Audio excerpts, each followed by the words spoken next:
Hey everybody, Brian Wiedman here. Thanks for joining us on the Gavel Strikes, and I'm joined by Xavier Chavez. And we have a really cool show. We're not in our normal studio here, right? No. We're actually in our gallery, so you're going to hear a little echo, and you'll have other everything. people talking. But we're recording. This is not a live show. We had to switch it just so we could do this, especially for you. We thought we'd show you some really cool things, but. And Behind us, it's all behind us. Yeah, I mean, we really wanted to do this. We really wanted to shoot in front of the Cheers bar. So if you can see behind us, we're actually filming, and I can't believe I'm saying this, in front of the Cheers bar. And if you're 40 years or older, you know what we're talking about. The Cheers bar. That's all I can say. We're in front of the Cheers bar. So you have no idea how much I wanted to drink a beer on the Cheers bar. Oh, I just want to sit there and just. I know, and so. Take a shot. It's really cool because tomorrow, we're having a special event. Are you going to that? Are you going to go tomorrow night? No, I will not be there. I'm actually going to be there. We're doing a special event, and John Ratzenberger and George Wendt are actually going to be here. Which is crazy. It's really cool. So hopefully I get to meet them. But they're coming in because of this incredible Commissar collection, which has a ridiculous amount of TV stuff, TV props, and costumes, and it's just furniture, unbelievable. Everything you can possibly think of any TV show. Again, if you're 40 years or older, that unbelievable. That was on TV and you could have seen at any moment. I Dream of Jeannie. I mean, like I Dream of Jeannie. They have Dallas. They have 90210, Fantasy Island, Cheers. I mean, there's so many things. It's impossible. Pamela Anderson's Baywatch swimsuit. So, all this stuff, I used to stay home from school and watch all these old shows. It's like unbelievable. Bewitched. They have Desi Arnaz's smoking jacket. It's incredible. It's amazing. Bozo, I think that's Bozo's Bozo the costume. Clown, yeah. Bozo the Clown's costume. I mean, there's just so many. Zorro's costume. There's a Superman costume There's right there. Johnny Carson's unbelievable. The Johnny Carson set is the one I really wanted to do. And maybe next week. I don't know. Well, hopefully next time we'll be able to do it in front of it anyway. I'm So. not able to sit at the. I really wanted to, come out and do the golf swing and maybe a little bit of a monologue. You can sit on the couch and be was it Ed McMahon? Yeah. And just that's all he did was chuckle. Yes. But we got a great show for you. If you don't have to stare at us. You can see some of the items. You can keep staring at the Cheers bar because if I were in your shoes, I'd be staring at the Cheers bar. There's a Crown bottle. There's beer. It's absolutely amazing. It's amazing. We are dumbfounded by the gallery is absolutely unbelievable. So it is one of the best setups we've ever seen. I've never seen anything like it. We had the summit here last year for the Comic Summit, the Collector Summit, and that was amazing. This is incredible. We have the All in the Family set behind us. It's huge. It's unbelievable. I think it looks small. You think it looks small, but it's not. I think those stairs don't look as realistic when you look up at close. It's probably for the perception of the camera. So if you really look at that though, and unfortunately we can't really turn the camera around, but you can go online and see it. But we're talking about this set, and it looks realistic. It looks realistic, but if you look at, it's also like a section of a house. No, but think about this. It's the same exact setup as Married with Children. Oh, that's right. See, you didn't think that, oh, but it that's really hilarious. is. Well, no, you have that closet door, but that would have had to been the open. Yeah, that would have had to been open in the screen door in the back because they would come in through the door. Well, that's true, but the same it's just a little bit smaller than the Married with Children. That's hilarious. It is the same sort of setup. So, but that's kind of why we talk about this so much. Is we've been in here now. This has been up for 2 weeks, and every time we come in here, we're just dumbfounded. We even have authentic, CBS cameras behind us that were used to film shows, which would be really cool if Tommy were using right now. And there's an older one over there. And there's an older one used for NBC, used for the Carson show. It's absolutely stunning. But I guess enough of the Commissar. Fanning out. We were geeking out a little bit. But we've got a great show for you. We've got a lot of stuff. So do you want to start? Sure. So as always. Let's start with this piece down here that, again, I've always been bringing in some strip art. This strip. And again, this is Zits. which is a very popular strip in the newspaper. And again, I love this strip too. So, and it's made by Jerry Scott and Jim Brigham, or Borgman, sorry.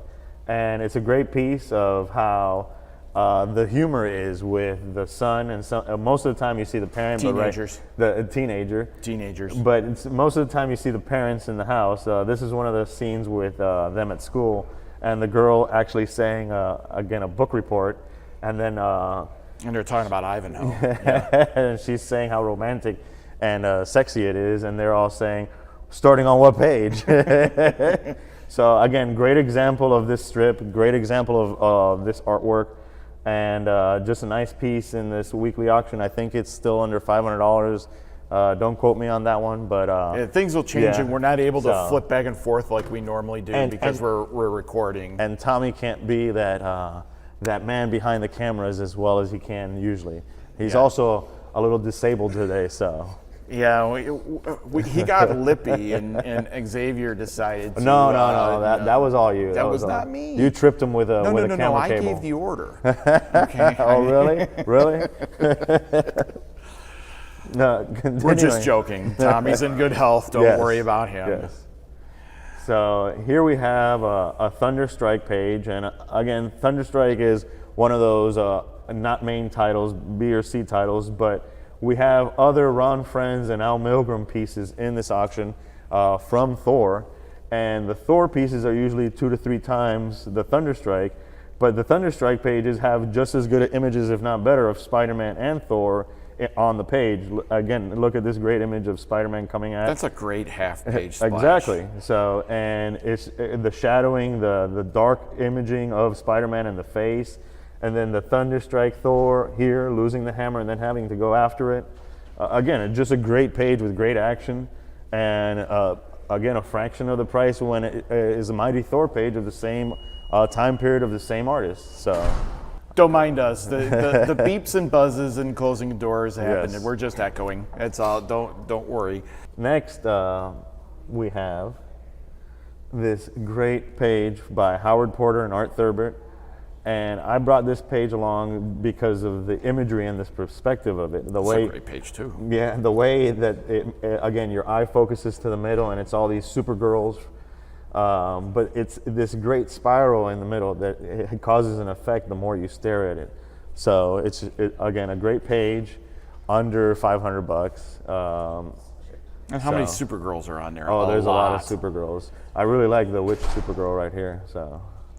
Yeah, that's a great page too. Yeah. You always have a good eye at picking out really cool things for this show. Oh, I really like to have this page. So. Next, we have, again, Batman. We have a Finch page. I think this one's under $1,000. I think it was around $800 when I first got it out. And again, great action here. We have a person trying to fight, and then the cop having a gun, then Batman saving the person, and then, again, Batman doing a little bit aggressive what Batman does best, smashing somebody's face in. So. But again, Finch's artwork is highly sought after, especially Batman work at this time period. Great imagery, great inking, so just a nice page to have on your wall. Great action. You frame your stuff, right? And you frame with black mat around. Yes. Would you frame this with a black mat, even though because of the black around it? I'd still frame it with a black mat. You would still frame it with a black mat, not to get a contrast of different.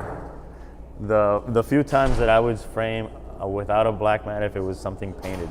If it was something painted with different colors, then I'd probably put it on a normal frame. And why do you choose black? I'm just curious. Again, with the black and the white, usually there's a white border, and usually with a white page like that one, it really makes it pop. Mm-hmm. So I framed all mine with white, and so I'm wondering it blends. If I should've... When I look at white with the white mat, it kind of blends. Right. Whereas when I look at a black frame with the white piece of art, it kind of pops right in the middle. It kind of takes your eye to the focus of it. So kind of a weird question, but I'm kind of playing what I have in my head and wondering if I should switch. Well, it's like the one that you did with the Harley Quinn that had the red frame. Right. That looked really good. So it just depends on what piece it is and how you want it to pop on the display in your wall. Right. So some of those pieces stand out. Like if you had all these black frames and in the middle you had that red Harley Quinn, it definitely pops out really as a pops display. out, yeah. So yes.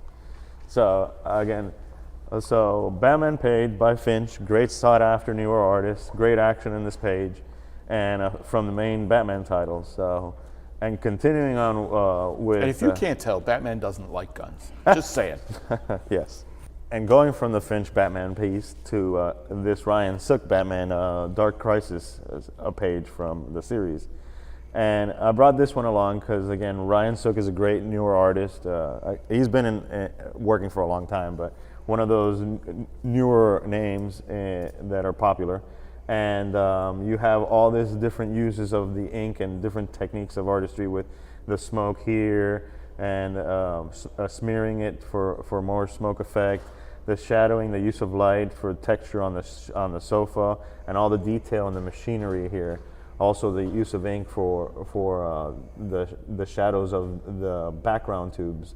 So it's just a great use of all different types of techniques for an artist on this page.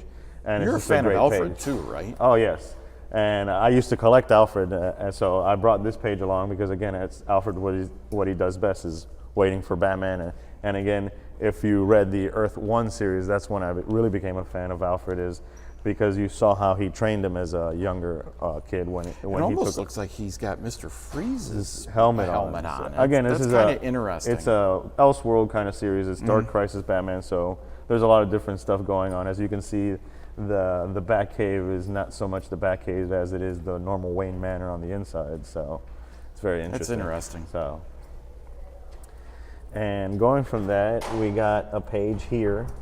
Oh, I want this just because of the skeletons. Well, this is a John That's Carter awesome. of Mars, and we've had a couple of John Carter of Mars pieces by different artists in the different weeklies. And this week we have a couple of also of different ones. This one particularly is of Infant. You usually see a lot of the John Carter pieces, especially with the action and fighting the skeletons, and those usually go for more. But I brought this one along because it's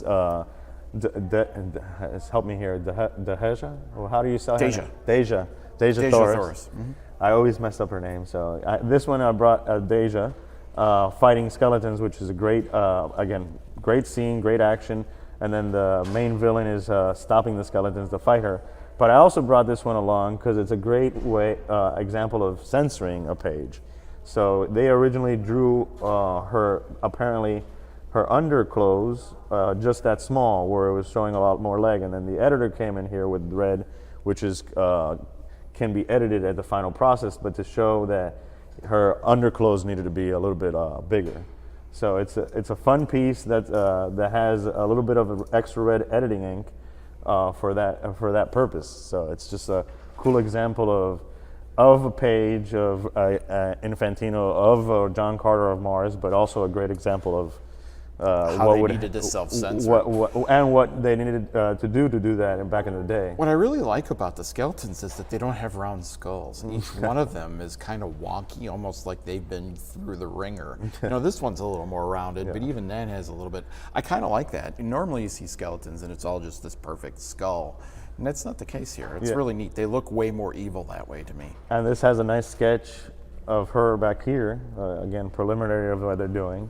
So just a nice piece, a nice example of, and transitioning from censoring, these are some pieces that sometimes get censored. Underground artists like Richard Sala. This is particularly a cover, which is Peluquina and the Night Creatures. So it's just a great example of an underground artist, Richard Sala. And you don't really see his art that often. There's another painted piece in this weekly, which is Money Cupid, which is also very funny. And he has a very stylized way of doing faces, which is very distinct to him. So again, a great piece, a cover. And this is, I think, was definitely under $1,000. And it should be for more. So That's really cool. yeah. Don't forget, you can ask questions even though we are taping. We'll just have to get back to you. We'll type them out. Just ask us on YouTube. On the YouTube and, comments. Tommy will let us know, and we'll get you those answers. Or send us an email. Or send us an email. Yeah. So That'd be great. and again, great piece, great contrast of real dark to light, negative space, and a great horror-like piece for those who like horror and monsters. So, and continuing with different and new pieces, this is a piece that was in our weekly auction of a foreign publication. This is from fairly modern, 2019. If I'm not mistaken, the artist's first name is Merwan. Again, I'm terrible with names, so sorry if I messed that up. But this is a great example of just, I brought it on. I don't know the story, but I brought it along because, again, it caught my eye art-wise. It's painted. It has great paneling, as you can see the evenness of the panels as it goes through the story. And it's kind of fun because it looks like an army of dodgeball villains about to attack these two girls that apparently are either playing a game or trying to survive, because it seems like this is a snow-covered woods. So again, just great foreign piece, French publication, and just a great example of art. Under $500 from last time I saw, and if you like new artists, if you like trying new things, I think this is a nice piece to have on your wall. So. It seems like the foreign or international books tend to have more colored pages, or pages already colored, as opposed to the American versions at times. I don't really know why that is, but I've seen a bunch of them a lot more, especially in the international auctions. Again, sometimes it all depends. This particular artist could do his own lettering. Sometimes artists are very particular of how a certain page looks. Just like this, the layout. It's very interesting how it's so evenly. How you look at it on a wall. Right. But there are a lot of pieces that are watercolored. Sometimes there are a lot of artists that do their own lettering, like Mobius. Right. So and Stan Sakai. So. But again, just a great piece. I didn't know Stan did his own. Stan I knew Sakai, Mobius did, but yeah. I didn't know Stan Sakai did. And he did it for all. That's what's interesting. For Stan Sakai, for all the Usagi Yojimbo pieces, that's what he's done. Everything. That's his baby. So. Well, and his details are ridiculous. And again, this is a great piece with a lot of detail, even with the watercolor. The little differences in the watercolor to create depth. Greater facial expressions, so just a great piece overall. So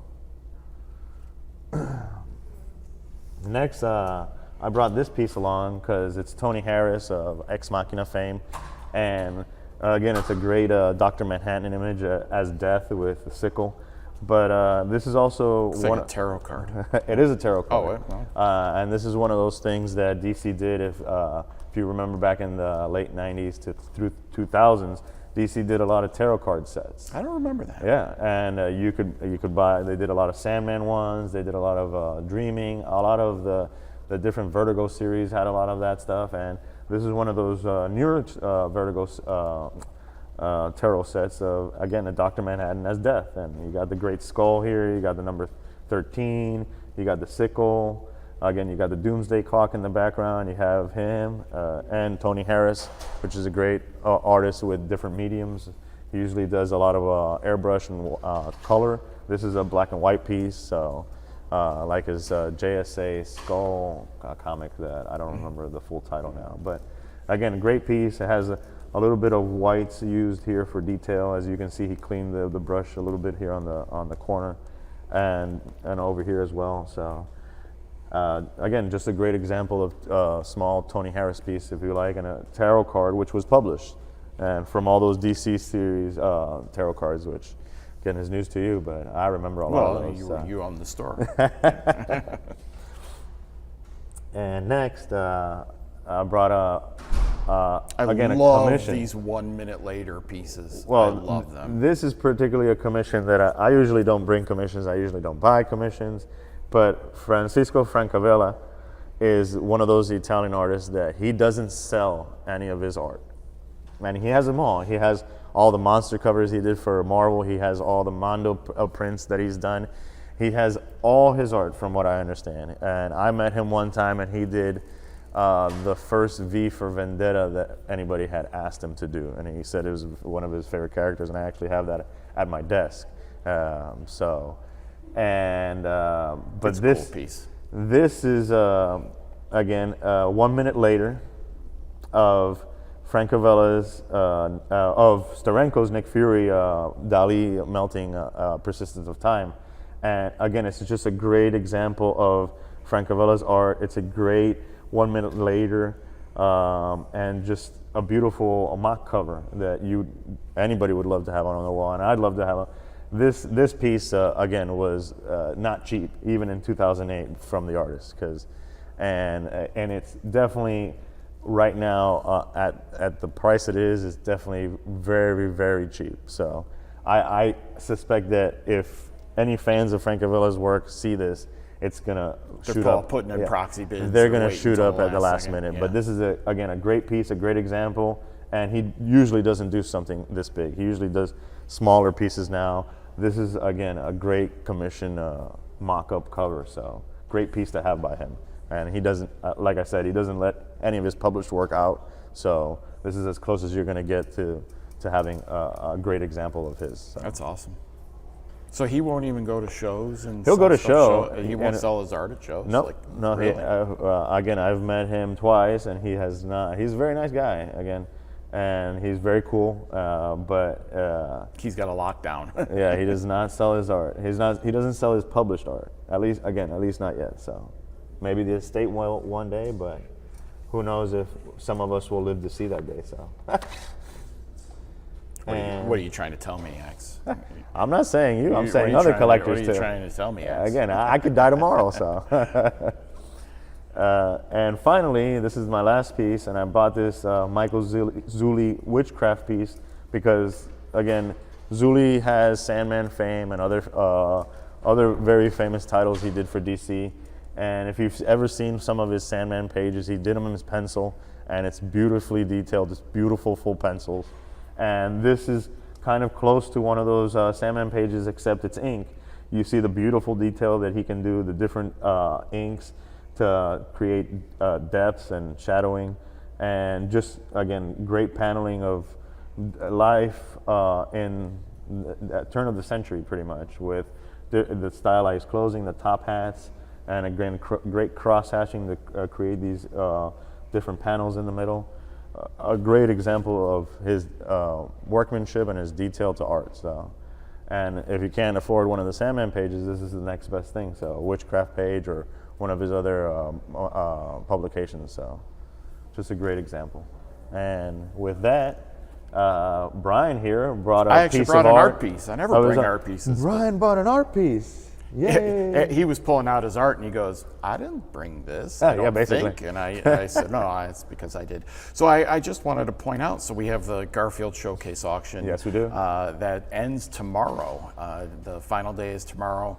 I think it's 6 p.m. is when it goes live. But I got to, I've said this before, I got to go and meet Jim Davis and count through the art and do everything. That's one of the jealous moments. One of the things I will never, it's probably one of the best days I've ever had at Heritage. I have a lot of good days at Heritage. But one of the best was being able to meet, Mr. Davis and just count through the art and look through it. And all I remember doing is thumbing through and counting and busting up laughing. Thumbing through and counting, busting up laughing. Because you just catch these images like this. He's got these great facial expressions and, what's going on, these sarcastic moments. And it was just great. And then Jim would come in every 30, 40 minutes going, hey, how's it going? And we'd ask him questions and laugh. And, it was just one of those days that you couldn't have scripted it any better. So I do like to bring Garfield when we have these sales, I like to show a piece off and how really neat they are. And this is one of them. It's funny because I have a real close friend I've told you about. His name is Joe. And when I read Garfield strips, I read it in Joe's voice. Garfield is Joe. He's exactly like this. He kind of pushes your buttons, or he's almost cat-like. He does exactly these things, and he would do something like this to me. Like do something stupid just to prove a point.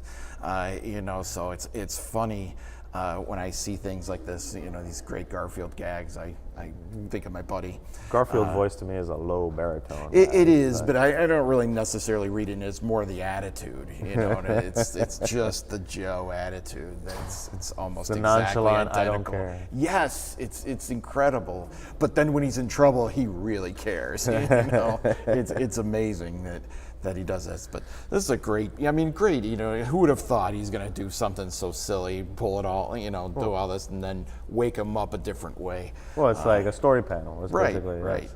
And you've had a cat, and now I have a cat. I never wanted a cat in my life, but now I have a cat. I swear to God, he's almost like a dog, but except for dinners. Yes. You know, when he wants dinner, he will wake you up at 4 o'clock in the morning, 5 o'clock he'll start, you know, crying for dinner at 3 o'clock in the afternoon. You know, we had to get him an automatic feeder. We couldn't take it anymore. It was ridiculous. If he has access to your bed, he'll just like, go out there and just be like. That's what he does. It's just, well, in Tony's case, he'll jump on the table and just start knocking things off. So you wake up by things being knocked off, and so then you got to kick him out for another 2 hours. I actually just read a joke the other day, and I'll repeat it because it's priceless and you'll love it. And it's just like Batman's at a bar, meets Catwoman. Batman buys a drink for Catwoman. Catwoman pushes it off the bar. That's funny. That's exactly what he does. He's crazy. So jumping into comics, you know, I brought some great stuff, mostly Golden Age. You know, Silver Age is kind of one of those things that I see so often now. If it's really exceptional, I'll bring it along. But there was so much Golden Age, I had a hard time picking out Golden Age this week. There's such great items. Yeah. And the first thing I brought was this Mr. Mystery 12, and let's pull that down. And I have to tell you, this book is rare to begin with, but to be in our weekly auction. Oh, let's go back real quick. The Garfield auction is sale 40230. So if you're looking for that, I'm not going to don't start miss throwing random numbers at you. ha.com/40230. So this is a great pre-code horror piece, extremely rare, very, very little census, but we never get this book in. We only get it in for signature sales. The fact that we have a copy in the weekly auction is unbelievable. So you should definitely head over. That started today. And you hate late that. last night. I hate that cover. You hate that. Nope. Don't even go there. You hate eyes. Don't go there. I won't. I don't want to talk about it. It's like that little kid that would don't do it. sit in front of you, and it's just like, No, I won't. Stop it. Knock it off. I hate you. And spiders. Spiders. Yeah, I can somewhat cope with spiders, but I can't cope with that. That's why you didn't see me looking at it. This great Captain America comics number 77 is also in our weekly sale. And what's so important about that is it's in a crazy time period of 1950 to 1955. Those books are so hard to find. Very hard to find. So crazy hard to find. And yet we have a 3.0 number 77, and it's an Atlas. It's not even timely. Yeah. It's in the Atlas iteration. I can't even tell you if I've seen this book, and if I have, I've only seen one. A couple of times. You know, it's such a rare book. Those late number cats. Those late numbers are impossible. They're impossible. And this is in our weekly sale. And great. And again, for a 3.0, it's a great 3.0. So it's a great 3.0. Yeah. Presents amazingly. Yeah, it's a beautiful book. So head on over to our weekly sale. That'll be great. Yeah. A couple other things in our weekly sale this week are a few raw books. This Punch Comics. And this Punch Comics number 1, I for sure have never seen.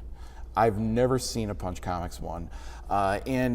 What's so amazing about that is we've seen a lot of comics. A lot of books. If I haven't held a book at this point, it's rare. It is pretty rare. But this book is in our weekly sale. I can imagine how rare and how wanted this book is, just because if you're trying to be that completist, good luck. This might be the only one you get for a while. That Submariner theme is big back in the day. He's really large. Yeah, look at that. He doesn't just crack it. You know? He's in the bathtub. He's a little off scale. He's in the bathtub again. He's in the bathtub again. I like that. And then I brought along a couple books here, a couple more raw books. This Phantom Stranger, and this is a number 2. And before they made the 1970s Phantom Stranger, they had books from the 50s. And again, those are incredibly unbelievably rare. And you're usually beat. Now, Yeah. I mean, beat 3.0 and below. It's unbelievable how rare the books are. That first series, so, Phantom Stranger. and very, very valuable too, because you can't get them normally. And it's a short series. You can complete. There's the only series. 5 or 6, yeah. So, and we've only once had them all at once. Oh, that's cool. But they were all super Low low grade, grade. yeah. I brought this Jungle Comics not because of what it is, but because we have so many in the auction. We have like 20 or 30 Jungle Comics in this auction this week. There's a really good amount. I've always liked these books, Jungle, Jumbos. I've always liked the animals. They got great art. What I think, and we do these, every once in a while I have to do the newsletter and I come up with some cover of the week. What I really think is funny about this is she's wearing the exact same leopard skin as the leopards. And I'm wondering if that's one of their. I'm wondering if that's one of their, siblings, and they're mad, and they're going after him for that reason. But they're just trying to say hi. They're just trying to say hi. That's a scent. They're going to play around like cats. Yeah. One of the last books in the weekly sale I brought was a pulp, and I left it in the bag until just now. I want to, X, I kind of want to know, do you recognize this at all? Do you actually recognize this from anything? I mean, It's a Captain Future. That looks very familiar. This was on a TV show for 13 years. Can you tell me what it is now?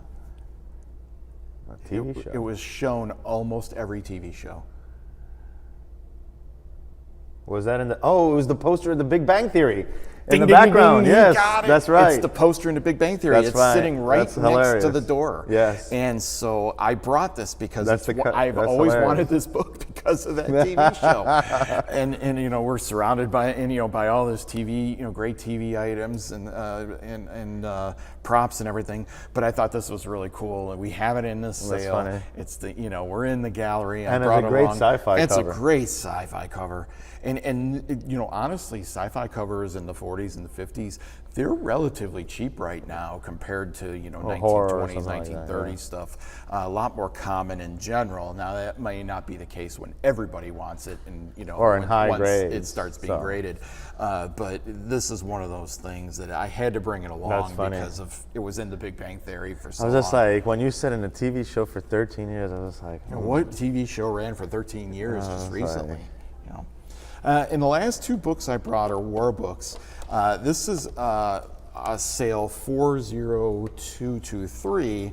That's our war book showcase.